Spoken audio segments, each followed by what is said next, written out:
정신과 의사인 한혜성 원장님에 대한 인터뷰 기사가 국민일보에 나온 적이 있습니다. 이 기사에 보면 신문사 기자분이 이런 질문을 하고 있습니다. 개인적인 아픔을 공개하기가 쉽지 않았을 것 같은데요. 무슨 말인가 하면 이 원장님 책에 보면 공황장애를 겪었던 자신의 경험을 고백하고 있는데 정신과 의사로서 이런 개인적인 아픔을 공개하는 것이 힘들지 않았느냐는 뜻입니다. 이 질문에 이 원장님은 이렇게 대답했습니다. 제 아픔을 포함해 간증을 공개한다는 것 자체가 매우 조심스러운 일이었습니다. 하지만 저부터 제 마음을 드러내는데 솔직해진다면 누군가에게 용기를 줄 수 있지 않겠느냐는 생각이 들더군요. 제 책을 읽고 정신과 의사도 정신질환이 생길 수 있구나, 마음이 아플 땐 드러내도 되는 거구나 라는 생각이 든다면 감사하지요. 이 원장님이 감추고 싶은 이 개인적인 아픔을 공개하는 이유가 여기에 있습니다. 마음이 아플 땐 드러내도 되는 거구나. 이 말은 우리가 아픈 마음을 치유받기 위해서는 먼저 드러내야 된다는 겁니다. 드러내야 치유가 시작될 수 있다는 겁니다. 치유받지 않고 마음속 깊은 곳에 묻어둔 상한 감정들은 세월이 가면 저절로 사라지는 것이 아니고요. 나중에 가면 더 큰 후유증을 일으키게 된다는 겁니다. 이 정신과에서 하는 치유만이 아니고 하나님의 치유도 마찬가지입니다. 그래서 오늘 본문에 나오는 이 다윗을 보면요, 9절에 보니까 여호와여 내가 지금 고통 중에 있습니다라고 하면서 이 자기 아픈 마음을 하나님 앞에서 그대로 드러내는 모습을 볼 수 있습니다. 이 원장님도 우리처럼 그리스도인입니다. 정신과 의사이면서 그리스도인인데 공황장애를 겪었대요. 자, 이 말은 여러분 누구나 살다 보면 그죠? 우리도 그죠? 이분처럼 이런 어려움을 경험할 수 있다는 겁니다. 라일락이라는 기독교 잡지에 이기열 사모님이 이런 글을 올린 적이 있습니다. 17년간 만남을 지속해온 개척교회 목사님들과 사모님들이 함께 모이는 모임이 있다. 7가정인데 그중에 2명의 사모님이 심한 우울증으로 병원 입원 퇴원을 반복하며 약을 드시고 있다. 모임에는 수년째 참석하지 못하고 언제나 남편 목사님들 혼자만 오신다. 목사님들 얼굴은 언제나 수심이 가득하다. 그분들을 보면 너무나 가슴이 아프다. 힘들게 개척해서 이젠 어느 정도 교회가 성장하여 건축도 하고 아이들도 잘 성장했는데 사모님의 몹쓸 병으로 목회자의 가정이 너무나 힘든 것이다. 왜일까? 여러분, 왜 그런 걸까요? 목회자 가정인데 그죠? 어느 정도 교회도 성장하고 건축도 하고 자녀들도 다 자랐는데 왜 목사님의 아내인 사모님들은 심한 우울증에 걸려서 입원과 퇴원을 반복하고 있는 것일까요? 존 비비어 목사님이 두려움이란 책에서 이런 말을 합니다. 나는 내가 아는 매우 사교적인 사람들 중에도 두려움에 시달리는 사람들이 있는데 그들의 뛰어난 사교성은 자기 내면의 두려움을 감추기 위한 방편일 뿐이다. 성령의 기름 부음을 받은 사역자라 해도 두려움에 사로잡힐 수 있다. 나는 열심히 사역하면서도 두려움에 시달리는 목회자들을 보았다. 이 말은 여러분, 두려움은 모든 사람들의 적이라는 겁니다. 겉으로 보기에 매우 사교적인 사람들 있잖아요. 사람도 잘 사귀고 활달하고, 자, 그런 사람들도 또 성령의 기름 부음을 받아서 하나님의 일에 크게 쓰임 받고 있는 사역자나 목회자들도요, 이 두려움 같은 부정적인 감정에 사로잡힐 수 있는, 알고 보면 다 연약한 존재라는 겁니다. 오늘 본문 11절에 보니까 다윗이요, 나는 깨진 그릇과 같다라고 고백하고 있어요. 여러분, 다윗 같은 사람이 이런 고백을 했다면 그죠? 사람은 누구나 쉽게 깨어질 수 있는 그릇과 같은 그런 연약한 존재라는 거죠. 이것은 엘리야 선지자를 봐도 알 수 있습니다. 열왕기상 18장에 보면 이 엘리야 선지자가 갈멜산에서 바알 선지자 450명과 혼자 싸워서 승리하는 모습이 나옵니다. 그런데 이 소식을 듣고 이세벨 왕비가 엘리야를 죽이겠다는 말을 했을 때요, 이 엘리야가 멀리 도망가서 로뎀나무 아래 앉아서 이런 기도를 하고 있습니다. 죽기를 원하여 이르되 여호와여 지금 내 생명을 거두시옵소서. 여러분, 엘리야가 죽고 싶대요. 왜요? 그 이세벨 왕비가 두려웠어요. 여러분, 이상하지 않습니까? 엘리야가 갈멜산에서는 분명히요 혼자서 450명의 바알 선지자들과 싸울 때에는 전혀 두려워하지 않았는데 그 이세벨 왕비 한 사람이 지금 두려워서 이런 기도를 하고 있다는 거죠. 자, 이 말은 여러분, 두려움은 어디서 어떻게 일어날지 아무도 모른다는 겁니다. 엘리야 선지자가 이랬다면, 그죠? 다윗이 그랬다면, 정신과 의사가 그렇고, 목회자들도, 목회자 사모님들도, 사역자들도 그랬다면, 자, 누구나 이런 일을 경험할 수 있다라는 거죠. 또 어떤 사람에게는 여러분 전혀 두렵지 않은 환경이 어떤 사람에게는 두려운 문제일 수도 있고요. 자, 이 두려움이라는 것은 우리가 이 땅에 살아 있는 동안 언제 어디에서 만날지 모르는 그런 문제라는 거죠.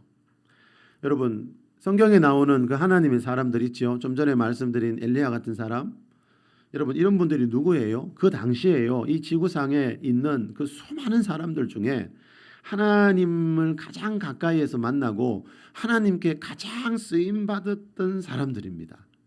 여러분, 그런 사람들이, 그런 선지자들이 이랬다는 말은 저와 여러분도 그렇죠, 살다 보면 이 두려움이라는 이 감정에 사로잡힐 수 있는 그런 존재라는 거죠. 그래서 베드로전서 3장 8절에 보면요 이런 말씀이 있습니다. 너희가 다 마음을 같이하여 동정하며 사랑하며 불쌍히 여기며. 여러분, 너희가 좀 다 서로를 불쌍히 여기래요. 왜요? 우리도 어느 한순간에 여러분 마음이 무너지면요 엘리야처럼, 그죠? 이런, 그죠? 낙심과 절망에 빠질 수 있는 그런 나약한 존재이기 때문에, 그죠? 서로를 동정하며 사랑하며 불쌍히 여기라고 성경은 말씀합니다. 다시 말하면 저와 여러분이 만난 이유가 뭡니까? 마음을 같이하여 동정하며 사랑하며 서로를 불쌍히 여기면서 살기 위해서라는 거죠. 이런 마음이 있으면 여러분 교회 안에, 그죠? 다툼이 생기지 않겠지요. 여러분, 성경에 보니까 이렇게 하나님을 믿는 사람도, 아주 잘 믿는 사람들도, 사역자들도 때로는 이런 큰 두려움에 사로잡히는 것을 보면 우리가 뭘 한 가지 알 수 있을까요? 하나님을 믿지 않는 사람들은 더하면 더했지 결코 덜하지는 않을 것이라는 겁니다.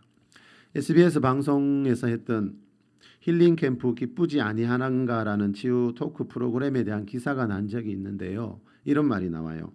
스타들의 공황장애 고백이 줄을 잇고 있다. 여기서 말하는 스타들은 연예계 각 분야에서 크게 성공한 사람들 말하거든요. 겉으로 보기에는 스타 연예인이고 남부러울 것 하나도 없이 행복한 사람들처럼 보이지만 이 공황장애라는 병을 앓고 있는 연예인들이 줄을 잇고 있다. 계속해서 생기고 있다는 겁니다. 그래서 사람은 겉으로 봐서는 알 수 없다는 거죠. 겉모습은, 그죠? 얼마든지 꾸밀 수 있지만 그 사람의 내면의 모습은 어떻게 할 수가 없다는 거죠.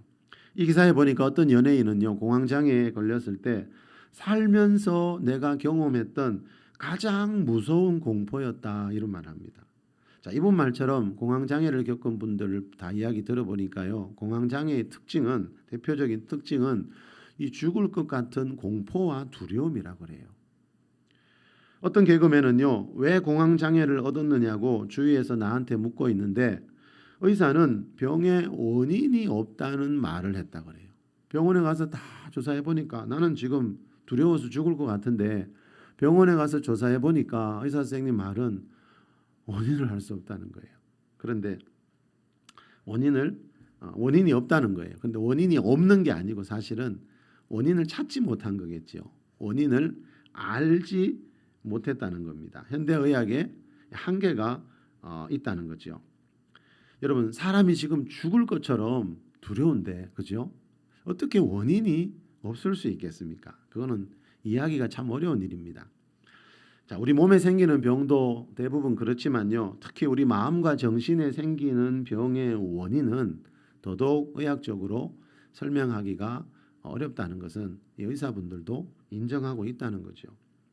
여러분, 의학이 요즘처럼 이렇게 많이 발전했지만 의학이 아무리 발전해도요, 의학이 창조주 하나님만큼 우리 사람에 대해서 정확하게 안다는 것은 불가능하다는 거죠. 그런데 성경은요, 어떤 문제이든지 어떤 질병이든지 항상 언제나 원인을 강조합니다. 원인이 없는 결과는 있을 수가 없다는 거죠. 원인을 알면 그 문제가 반복되지 않도록 미리 예방할 수 있다는 거죠. 전공 분야 병에 걸린 의사 3명의 기사가 난 적이 있습니다. 자기가 전공하는 그 분야인데 그 의사 선생님이 그 병에 걸렸다는 거예요. 여기 보면 이런 말이 나옵니다. 임 교수는 자타가 공인하는 심혈관 전문가이다. 심혈관을 손바닥 들여다보듯이 잘 알고 있지만 자신도 2년 전부터 고혈압과 싸우고 있다. 그는 내 어머니가 고혈압 환자인 가족력 때문에 7남매 대부분이 고혈압이다. 고혈압에 걸리지 않으려고 그동안 무척 조심했는데 고혈압 판정을 받고 보니 억울하기도 하고 허무하기도 하다라고 말했다. 이 교수님은요, 우리나라에서 인정하는 고혈압 전문가래요. 그런데 고혈압 환자가 됐대요. 어머니의 고혈압 때문에 7남매가 거의 다 고혈압에 걸려 있는데, 그래서 자신은 걸리지 않으려고 더더욱 애를 썼지만 고혈압 전문가임에도 불구하고 의사임에도 불구하고 안 되더라는 겁니다. 이 말은 여러분, 우리 가정 안에 대물림되고 있는 질병의 유전은 의사의 힘으로, 의술의 힘으로 다 막을 수 없다는 겁니다. 우리나라 어느 재벌 회장님 그 가정 안에 3대째 암이, 할아버지 회장님부터 아버지 아들에게까지 3대째 암이 걸렸다는 그 기사가 난 적이 있죠. 의사이지만 재벌이지만 여러분, 이런 일들이 일어나는 것을 보면 우리 가문 안에서 내려오는 질병이나 사고 같은 이런 것들이 유전되는 것을 막는 것은 사람의 힘으로는 불가능하다는 것을 우리가 분명히 알 수 있습니다. 그래서 강효샘 목사님이 쓴 대물림된 고통을 끊어야 산다라는 책이 있습니다. 가정마다 대물림되는 고통들이 있잖아요. 이걸 끊어야 산다는 거죠. 자, 후손들에게 대물림되고 있는 질병이나 그런 사고를 끊을 수 있는 길이 세상 어디에도 없지만, 의술로도 안 되고 재벌로도 안 되지만 성경에는 이것을 가르쳐주고 있다는 거죠. 이 목사님 가문은요, 40대 일찍 죽는 일이 대물림되고 있습니다. 할아버지도 큰아버지도 또 이 목사님의 아버지도 모두 40대 돌아가셨습니다. 그리고 얼마 전에 동생 한 명이 40대 초반에 세상을 떠났고요. 그리고 이미 오래전에 두 동생이 3살과 4살일 때 두 동생이 또 세상을 떠난 적이 있습니다. 이건 누가 봐도 여러분, 그죠? 그 가정 가문 안에 뭔가가, 그죠? 대물림 흐르고 있습니다. 그죠? 그리고 더 안타까운 것은 이 목사님 딸도 3살 때 교회 앞에서 놀다가, 그것도 교회 앞에서 놀다가 3살 때 교통사고로 딸이 세상을 떠났습니다. 이 목사님은요, 이런 기구한 삶을 살면서도요, 참 안타까운 것은 그때까지만 해도 이런 일 다 당할 때에도 예수님 믿기만 하면 다 되는 줄 알았대요. 그래서 누구보다도 예수님 열심히 믿어 목사가 되었지만 그 가문 안에서 흐르고 있는 그 대물림된 고통들을 끊지 못해서 결국 이런 수많은 사연을 겪었다는 겁니다. 다시 말하면 어떻게 하면 그 대물림된 고통을 끊을 수 있는지 목사가 되어서도 모르고 있었다는 거예요. 그냥 교회만 열심히 다녔다는 겁니다. 이 목사님 가문은, 이 목사님 어릴 때부터 그 유교 사상을 가진 가문에서 태어나서 수많은 제사를 드렸다는 겁니다. 여러분, 이 제사만큼 위험한 게 없다고 성경은 말씀합니다. 여러분, 그런 우상 숭배의 결과로 대를 이어서 그 단명의 결과가 일찍 사람들이 죽는 일들이 그렇게 일어나고 있었지만, 이 목사님은 목사가 된 뒤에도 딸을 잃을 때에도 그저 열심히 교회만 다니면 되는 줄 알고 있다가 그런 일들을 당했다는 거예요. 우리 주위에는 예전에 목사님이 이렇게 생각했듯이 예수님만 믿으면 가정 안에서 내려오는 모든 재앙들이 저절로 끊어지고 복을 받는다, 이렇게 말하는 분들이 아직도 참 많이 있더라고요. 그 말이 맞았으면 얼마나 좋겠어요. 저도 그 말이 맞았으면 좋겠어요. 그렇지만 그게 성경에서 말하는 바가 아니라는 거, 우리 현실을 봐도 알 수 있고요. 자, 이 목사님 가정만 봐도 절대로 그게 맞는 말이 아니라는 것을 알 수가 있습니다. 자, 여러분, 제가 늘 말씀드리지요. 우리가 예수님을 하나님의 아들로 믿을 때 일어나는 일이 있고요. 자, 다시 말하면 우리가 예수님을 하나님의 아들로 믿을 때 받는 복이 있고요. 자, 예수님을 하나님의 아들로 믿고 난 뒤에 자, 이 하나님 말씀 안에 있는, 그죠? 성경 말씀 안에 있는 이 말씀들을 내 삶에 적용할 때 일어나는 일이 있는데, 우리는 예수님 믿기만 하면 다 된다는 이런 생각들을 은연중에 많이 갖고 있다는 거죠. 호세아 4장 6절에 보면 하나님이 안타깝게 말씀하시는 게 있죠. 내 백성이 지식이 없으므로 망하는도다. 하나님 보실 때 여러분, 내 백성, 하나님 백성이 되었는데 지식, 그 앞에 보니까 하나님을 아는 지식이라고 되어 있어요. 하나님이 보시니까 하나님을 믿는 백성들은 많은데 내 백성들이 하나님을 아는 지식이 없어서 망하고 있다는 거예요. 자, 하나님이 여러분 살아계신 분이라는 게 믿어져서 하나님 백성이 되었지만 하나님이 어떤 분이신지 아는 지식이 없으니까, 다시 말하면 하나님이 이 세상에 정해 놓으신, 이 세상에 흐르고 있는 생사화복의 법칙, 성경에서 말씀하고 있는 복과 저주의 법칙에 대해서 하나님의 백성들이 아는 것이 없어서 망해가고 있다는 거예요. 그래서 호세아서 6장 3절에 보면요, 우리가 여호와를 알자, 힘써 여호와를 알자라고 외치고 있는 겁니다. 자, 그런데 이 하나님을 아는 지식이 여러분 성경 안에 이미 다 들어있다는 거죠. 하나님이 다 가르쳐 주셨다는 거죠. 성경 말씀을 배우면 누구나 하나님을 알게 되고 하나님께서 이 세계 자연계 연계에 만들어 놓은 법칙들이 무엇인지 알 수 있음에도 불구하고 우리는 하나님을 믿기는 하는데 그 하나님이 어떤 분인지 힘써 알려고는 하지 않는다는 거죠. 자, 그러다 보니까 여러분, 하나님이 다 가르쳐 주셨는데 하나님 입장에서는 얼마나 안타깝게 말씀하는 겁니다. 내 백성들이 나를 아는 지식이 없어서 망해가고 있다. 자, 하나님을 위해 알기 힘쓰라는 것은 여러분, 성경에서 말하는 모든 복은 하나님 믿기만 한다고 다 내 것이 되는 것이 아니라는 뜻이잖아요. 그죠? 성경에서 말하는 그 복을 어떻게 나와 내 가정으로 끌어당길 수 있는지 그 법칙을 성경에서 하나님이 다 가르쳐 주셨기 때문에 우리가 성경 말씀을 연구하면서 그걸 알아야 된다는 거죠. 천국이 침노하는 자의 것이듯이, 그죠? 성경에 있는 복도 힘을 쓰는 자가 받게 된다는 겁니다. 잠언 26장 2절에 이런 말씀이 있죠.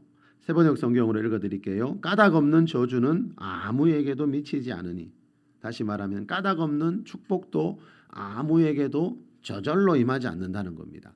반드시 저주도 축복도 까닭, 어떤 이유, 원인이 있다는 겁니다.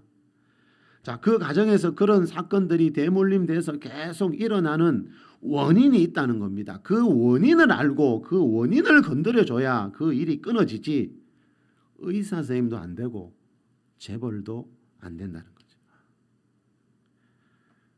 자, 원인을 알면요, 그 가정에서 그런 일이 일어나는 원인을 알면 대물림되고 있는 질병이나 사고를 내 대해서 얼마든지 끊을 수 있다라고 성경은 말씀하고 있고, 이 목사님은 그것을 경험했기 때문에, 뒤늦게나마 경험했기 때문에, 그 많은 사연, 그죠? 그 아픔 뒤에 뒤늦게나마 이것을 깨달았기 때문에 자기가 경험한 것을 이 책을 통해서 말하고 있습니다. 이 목사님은 그 사고로 3살짜리 딸을 잃고 난 뒤에 어느 날 기도하다가 어떤 음성이 들리더래요. 영성이라는 그 단어의 음성이 3번 들리더니 그때부터 이분이 영의 세계에 눈을 뜨기 시작했다고 고백하고 있습니다. 왜 자기 가정에서 가문에서 그런 일이 일어났는지 그때서야 이제 알게 되었다는 겁니다. 그래서 지금은 여러분 그 대물림된 그 가정 안에서 일어났던 그런 일들의 영향이 없이 성경 안에서 말하는 그죠? 이 천대의 축복이 흐르는 새로운 가정을 세웠다라고 이 목사님이 이 책에서 간증하고 있습니다. 자, 우리 출애굽기 20장에 나오는 10계명 중에 제2계명 말씀 우리 앞에 보면서 한번 크게 읽어보겠습니다. 너를 위하여 시작. 너를 위하여 새긴 우상을 만들지 말고 또 위로 하늘에 있는 것이나 아래로 땅에 있는 것이나 땅 안에 풀 속에 있는 것에 어떤 형상도 만들지 말며 그것들에게 절하지 말며 그것들을 섬기지 말라. 나 내 하나님 여호와는 질투하는 하나님인즉 나를 미워하는 자의 죄를 갚되 아버지로부터 아들에게로 3, 4대까지 이르게 하거니와 나를 사랑하고 내 계명을 지키는 자에게는 1000대까지 은혜를 베푸느니라. 자, 5절에 3, 4대라는 말이 나오고 그죠? 6절에 1000대라는 말이 나옵니다. 그죠? 3, 4대 저주가 흐르는 가정이 있고 자, 1000대 축복이 흐르는 가정이 있다. 이 십계명에서 분명히 말씀하고 있습니다. 자, 그러면 무엇에 달린 문제일까요? 4절에 보니까 우상을 만들지 말고 우상 앞에 절하지 말라. 자, 사람은 창조주 하나님이 만드신 피조물이기 때문에 하나님을 섬겨야지 세상에 있는 우상들을 섬기지 말라는 거죠. 다시 말하면 이 3, 4대 저주와 1000대 축복은 그 가정이 어떤 신을 섬기느냐에 달려 있다는 거죠. 성경은요. 사람을 창조하신 창조주 하나님 외에는 이 세상에 있는 모든 신을 우상이라 그럽니다. 그건 사람이 만든 신이라는 거죠. 그런데 창조주 하나님은 출애굽기 3장 4절 말씀처럼 스스로 계신 분입니다.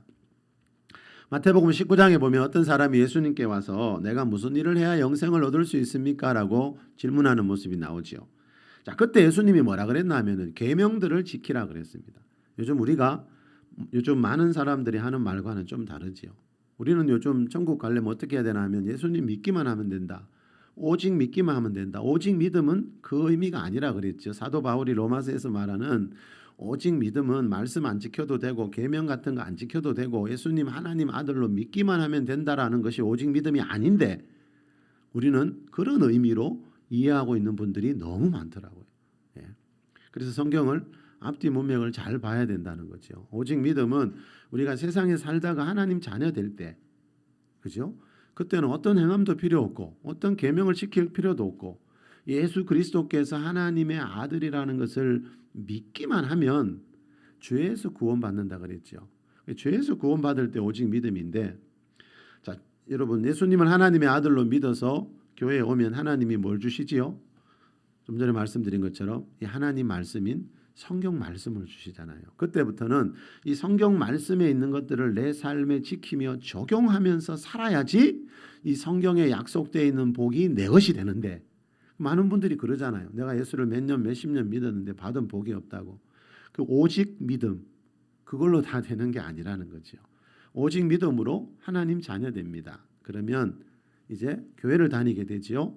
그러면 하나님이 이 말씀을 주시면 그때부터는 이 예수님 말씀대로 계명들을 지켜야 남아있는 구원들을 성경에서 말하는 미래형으로 되어 있는 구원을 이루게 되는데 우리는 이 말씀에 대한 오해 때문에 결국 하나님에 대한 지식이 없어서 성경에 약속되어 있는 복인데도 놓치는 경우들이 많다는 거죠. 자, 우리가 무슨 일을 해야 영생을 얻을 수 있습니까? 우리는 대부분 예수님 하나님 아들로 믿기만 해라 이러지만 예수님은 아니에요. 나를 하나님의 아들로 믿기만 하면 천국이다 그러지 않으시고요. 계명들을 지키라 그랬어요. 그래서 무슨 계명인가 물어보니까 그 밑에 나오지요. 십계명을 언급되고 있죠. 자, 이 말은 뭡니까? 십계명은 영원한 법이에요, 여러분. 구약에 있는 구약 시대만 적용되는 법이 아니고 십계명은 영원한 법이고 영생을 얻기 위해 천국을 얻기 위해서는 지켜야 되는 법인데 우리는 이렇게 믿지 않는 경우가 참 많더라고요. 자, 여러분, 이 십계명에서 말하고 있는 것 중에 하나가 뭐라고요? 이 계명이 뭘 말하지요? 3, 4대 저주와 1000대의 축복을 이야기합니다. 자, 이 말은 뭐지요? 이 십계명은 영원한 법이기 때문에 예수님 재림하실 때까지 이 땅에는 이 3, 4대 저주와 천대 축복의 이 법칙이 영원히 흐르고 있다는 거예요. 자, 여러분, 이 세상에 이런 법칙이 흐르고 있다는 말은 이 세상에 우연히 일어나는 일은 없다는 뜻입니다. 우리 자연계에 어떤 법칙이 있듯이요, 영적인 세계에도 어떤 법칙이 있어서, 자, 그 법칙에 따라서 우리 인간의 생사하복의 모습이 나타나게 됩니다. 다시 말하면 좀 전에 말씀드린 대로 까닭 없는 저주도 없고, 그죠? 까닭 없는 축복도 없다는 거죠. 어떤 저주이든지 반드시 원인이 있고, 어떤 축복이든지 반드시 원인이 있다는 겁니다. 우리 삶 가운데 일어나는 모든 생사하복 뒤에는 반드시 어떤 원인이 있기 때문에 그 원인을 아는 지식이 자라야 한다는 겁니다. 데릭 프린스 목사님이 쓴 저주에서 축복으로라는 책이 있습니다. 저주에서 축복으로. 자, 원인을 알게 되면요, 그죠? 저주에서 축복으로 갈 수 있다는 거죠. 원인을 알면 그 대물림된 고통을 끊고 저주에서 축복의 세계로 나아갈 수 있다는 겁니다. 송기철 장로님이 치유와 권능이라는 책에서 성경에서 말하는 저주가 어떤 의미인지 이렇게 설명합니다. 저주라는 말이 성경에 약 230회 나온다. 저주에는 다양한 저주가 있다. 저주의 종류에 대해 알아보자. 첫 번째, 하나님께 불순종하는 자에게 내려지는 하나님의 심판이나 재앙이란 의미에서의 저주다. 이미 설명한 것처럼 하나님이 저주한다는 의미가 아니라 하나님의 법 밖으로 나간 결과로 당연히 찾아오는 저주다. 하나님의 보호 밖은 사단의 권세 아래 있는 것이며 사단의 영향력이 바로 저주다. 자, 많은 분들이 하나님에 대해 오해하고 있는 것 중에 하나가 이거죠. 어떤 어려운 일이 생기면 하나님이 우리를 저주하고 계시다. 근데 성경에 보니까 하나님은 저주하는 하나님이 아니거든요. 이 장로님 말대로, 그죠? 하나님이 저주한다는 의미가 아닌데, 이거 역시 우리가 하나님에 대한 지식이 없다 보니까 그렇게 오해하는 경우가 참 많더라는 거죠. 자, 성경에서 말하는 저주는 뭔가 하면요, 이 장로님 말대로 하나님이 하시는 게 아니고 하나님이 주시는 게 아니고 마귀의 일이라는 거죠. 하나님의 보호 안에 있지 않으면, 하나님의 보호 안에 있지 않는 사람들은 이 세상의 신은 마귀이기 때문에 그 마귀의 일에 눌려서 살아갈 수밖에 없다는 거죠. 마귀의 일이 뭐죠? 예수님이 요한복음 10장 10절에서 도둑질하고 죽이고 멸망시키는 일이라 그랬죠. 자, 우리가 하나님의 은혜 안에 들어오지 못하면요, 이 예수님이 요한복음 10장 10절에서 말씀하신 도둑질하고 죽이고 멸망시키는 마귀의 일을 당하면서 살 수밖에 없는데, 이것이 바로 성경에서 말하는 저주라는 거예요. 하나님이 병주고 사고 일으켜서 사람을 다치게 하고 죽게 하고, 그게 아니고요, 도둑질하고 죽이고 멸망시키는 일은 마귀의 일이라고 성경에서 분명히 말씀하고 있는데도 우리는 다르게 생각할 때가 참 많더라는 거죠. 갈라디아서 3장 13절에 보면요, 그리스도께서 우리를 위하여 저주를 받은 바 되사 그랬어요. 예수님이 우리를 위해 저주를 받았대요. 율법의 저주에서 우리를 속량하셨대요. 예수님이 저주를 받았다는 말은 우리가 이제 더 이상 저주 속에 살지 않는 길이 있다는 거죠. 그래서 예수 믿는 거거든요. 자, 하나님의 아들 예수님이 이 땅에 오셔서 우리 죄를 위해 십자가에서 피 흘려 죽으신 것을 보고 방금 바울이 뭐라 그랬다고요? 우리를 위해 저주를 받았다, 이렇게 표현합니다. 자, 이 말은 예수님의 십자가를 통해서 마귀가 주는 가난과 질병과 죽음이라는 이 3대 저주에서 벗어날 수 있는 길이 열렸다라는 뜻이에요. 그래서 예수님은 우리를 저주하기 위해 오신 게 아니고요, 저주 가운데 있는 우리를 속량해 주시기 위해서, 구원해 주기 위해서 이 세상에 오셨다는 겁니다. 자, 예수님을 믿어야 하는 이유가 이거라는 겁니다. 이 세상은 지금 그 타락한 천사장과 천사의 무리들인 마귀와 악한 영들의 세력 안에 있기 때문에, 마귀가 이 세상에서 왕 신노릇하고 있기 때문에 그 마귀가 하는 3대 일, 도둑질하고 죽이고 멸망시키는 일에 당하지 않으려면, 거기서 벗어나려면 예수님 안으로 들어와야 한다는 거죠. 예수님이 우리를 위해서 그 저주를 다 감당해 주셨다는 말은 이제 예수 안에 있으면, 하나님의 보호 아래 있으면 그 마귀의 일로부터 자유함을 누리게 되고 성경에서 말하는 그 천대 축복의 문을 열어갈 수 있다라는 겁니다. 자, 여러분, 저와 여러분도 날마다 하나님을 아는 지식이 자라서 우리 가정 가문 안에 대물림 되고 있는 이런 저주들이 있다면 예수 이름으로 다 끊어버리고 이 십계명에서 말하는 천대 축복의 길로 나아가는 우리 모두가 될 수 있길 바랍니다. 자, 두려움이라는 마음의 병 이야기하다가 여기까지 왔습니다. 다시 말하면 원인 이야기하려고요. 자, 저주에서 축복으로 가는 길이 있다 그랬죠. 저주의 원인이 있고 축복의 원인이 있다. 자, 저주에서 축복으로 가는 길이 있다는 말은 자, 이 두려움을 이기고 평안으로 가는 길이 있다라는 뜻이거든요. 자, 다시 말하면 이 두려움도 근원이 있습니다. 원인이 있습니다. 자, 우리가 두려움을 이기기 위해서는 먼저 이 두려움이라는 감정이 언제 어디서 어떻게 생겼는지부터 알고 있어야 된다는 거예요. 그 뿌리부터 알고 있어야 된다는 거예요. 창세기 3장 10절에 보면 두려움이란 단어가 처음으로 등장합니다. 내가 동산에서 하나님의 소리를 듣고 내가 벗었으므로 두려워하여 숨었나이다. 자, 하나님이 창조한 최초의 사람 아담이 하는 말이거든요. 언제요? 하나님 말씀 거역하고 죄를 지은 뒤에 아담이 했던 말입니다. 다시 말하면 아담이 죄를 짓기 전에는요, 두려움이라는 감정이라는 게 없었습니다. 그런데 하나님 말씀 거역하고 선악과 따먹은 뒤부터, 다시 말하면 하나님과의 관계가 깨어진 뒤부터 이 아담의 마음 안에 두려움이라는 감정이 처음으로 생기게 됐습니다. 이 두려움은 하나님으로부터 온 게 아니라는 거죠. 우리가 이 부분을 참 이해하기 어려워하는 분들이 많더라고요. 여러분, 가난과 질병과 죽음은 하나님으로부터 온 게 아니고 이 죄의 결과물이라는 거예요. 결과물이라고 말씀드렸죠. 성경은 그렇게 말씀하고 있죠. 자, 하나님이 죄를 만들지 않았습니다, 여러분. 사람이 죄를 만들었어요. 아담과 하와가 마귀의 미혹에 넘어가서 죄를 짓게 됐습니다. 이 죄는 마귀와 사람의 작품이거든요. 하나님이 우리 인간을 만들어 놓고 이 세상을 만들어 놓고 보시기에 심히 좋았더라 해놓고 죄라는 걸 떡 던져준 게 아니라는 겁니다. 하나님이 인간을 만들 때 그죠? 선악과를 따먹을 수도 있고 따먹지 않을 수도 있는 자유의지라는 걸 주셨습니다. 여러분, 내 말대로 다 따라오는, 내가 리모컨 조절하면 움직이는 로봇하고 여러분 사랑하면 그게 사랑이 되겠습니까? 로봇은 자유의지가 없잖아요. 여러분, 자유의지를 가지고 나를 사랑해줘야 그게 사랑이고 그게 감동이 되지요. 그래서 하나님은 인간을 만들 때 자유의지라는 걸 주셨어요. 그걸로 뭔가를 결정할 수 있어요. 선악과를 따먹을 수도 있고 안 따먹을 수도 있고, 하나님을 사랑할 수도 있고 사랑 안 할 수도 있고. 그래서 하나님을 사랑해야 하나님께 기쁨이 되죠, 여러분. 자, 이 아담과 하와가 자기 자유의지를 잘못 사용했습니다. 그렇죠? 하나님이 먹지 말라고 한 선악과를 먹을 때, 다시 말하면 죄를 지을 때, 하나님과의 관계가 깨어질 때 가난과 질병과 죽음이라는 저주가 찾아왔다 그랬죠. 또 그때 다시 말하면 이 두려움이라는 감정이 이 아담의 타락한 이 본성 안에 자라기 시작했습니다. 그래서 이 두려움은 죄의 결과물이라는 겁니다.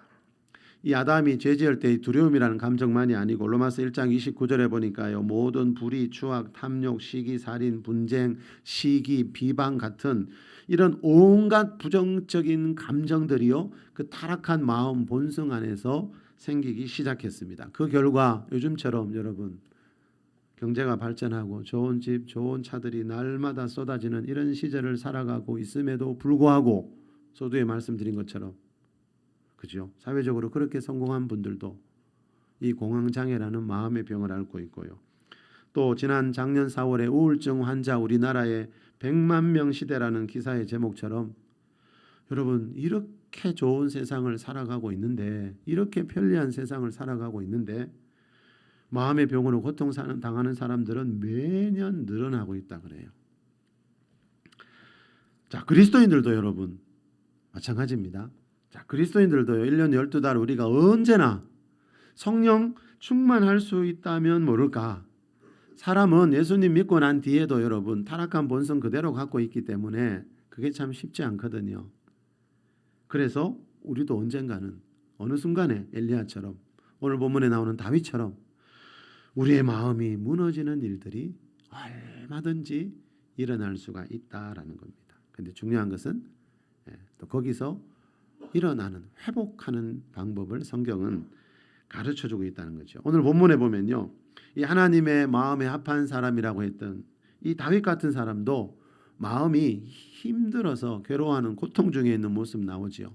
자, 그리고 또 이 다윗이 어떻게 해서 그런 어려움을 극복하게 되었는지도 가르쳐주고 있습니다. 자, 우리 오늘 본문 시편 31편 9절 한번 읽어보겠습니다. 시작. 여호와여, 내가 고통 중에 있사오니 내게 은혜를 베푸소서.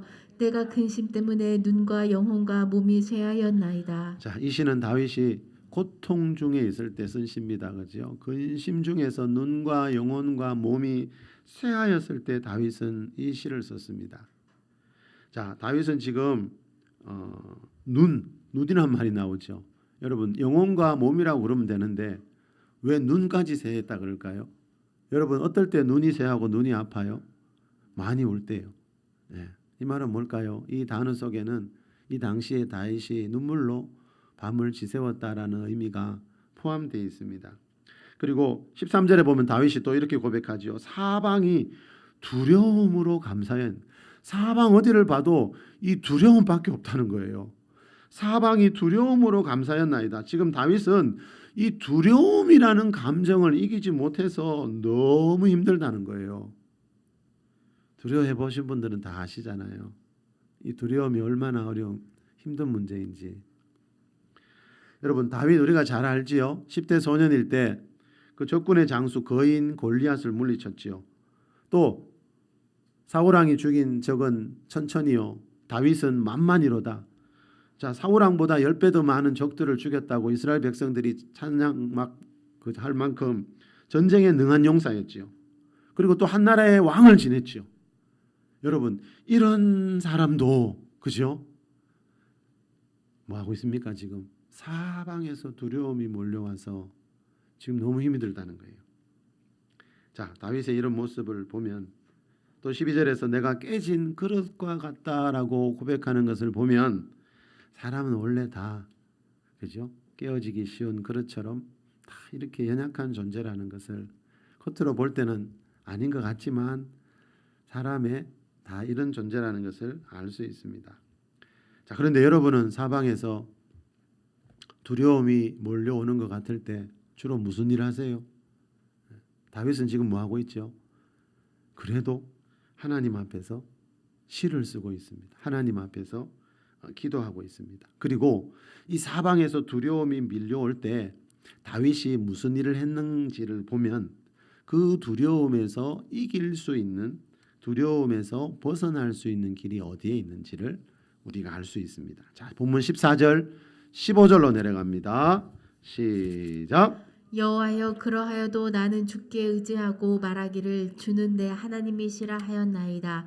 나의 앞날이 주의 손에 있사오니 내 원수들과 나를 핍박하는 자들의 손에서 나를 건져주소서. 14절에 여호와여, 그러하여도 나는 주께 의지하고.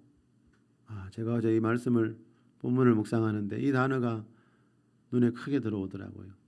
여호와여, 그러하여도 나는. 자, 이 무슨 말이지요?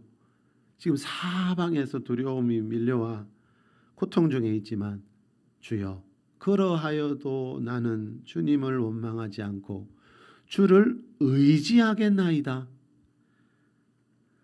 내 삶의 환경이 어떠하든지 주여, 그러하여도 나는 주님만을 의지하며 하나님이 내 구원의 하나님이심을 고백하는 일을 포기하지 않겠다는 거죠. 자, 하는 일이 잘 될 때만이 아니라, 그죠? 내가 지금 실패하고 죽을 것 같은 환경 속에 있지만 그러하여도 나는 창조주 하나님이 내 생명의 주님이라시는 것을, 그 고백을 잃어버리지 않겠다는 겁니다. 자, 15절에 나오듯이 나의 앞날이 주의 손에 있기 때문입니다. 내 지금의 환경이 어떠하든지 나의 미래, 내 남은 생애는 주님의 손에 있기 때문입니다. 자, 이 말은 인간의 생사화복은 주님의 손에 있기 때문이라는 겁니다. 이 말은 다윗은 이 두려움에서 벗어날 수 있는 길이 주님의 손에 있다는 것을 굳게 믿었다는 겁니다. 그래서 15절 후반부에도 보면 주여 나를 건져 주소서라는 기도를 하고 있습니다. 자, 여러분, 이 기도가 응답이 되었을지 응답 안 되었을지 우리가 다윗의 노년을 보면, 다윗의 미래의 삶을 보면 성경에서 말해주고 있지요. 자, 분명히 이 다윗의 이 기도가 응답되었다라는 것을 우리 성경 곳곳에 나오는 말씀을 보면 얼마든지 알 수 있습니다. 자, 다시 말하면 이때 이 기도가 되었다는 말이 무슨 뜻인가 하면은요. 그러면 다시 말하면 이 기도에 하나님이 어떻게 응답해 주셨는지 이사야 61편 3절을 보면 알 수 있습니다. 우리 끝으로 이 말씀 읽고 말씀을 마무리하겠습니다. 이사야 61편 3절 말씀 우리 성경 한번 찾아볼까요? 자, 구약 성경 이사야 61편 3절 한번 찾아보세요. 우리 한 구절만 읽고 마무리하겠습니다. 구약 성경 1042쪽에 있지요. 이사야 61장 3절 말씀입니다. 무릇 시온에서 시작. 무릇 시온에서 슬퍼하는 자에게 화관을 주어 그 죄를 대신하며 기쁨의 기름으로 그 슬픔을 대신하며 찬송의 옷으로 그 근심을 대신하시고 그들이 의의 나무 곧 여호와께서 심으신 그 영광을 나타낼 자라 일컬음을 받게 하려 하심이라. 우리 한 번 더 큰 소리로 읽어봅시다. 시작. 무릇 시온에서 슬퍼하는 자에게 화관을 주어 그 죄를 대신하며 기쁨의 기름으로 그 슬픔을 대신하며. 아멘.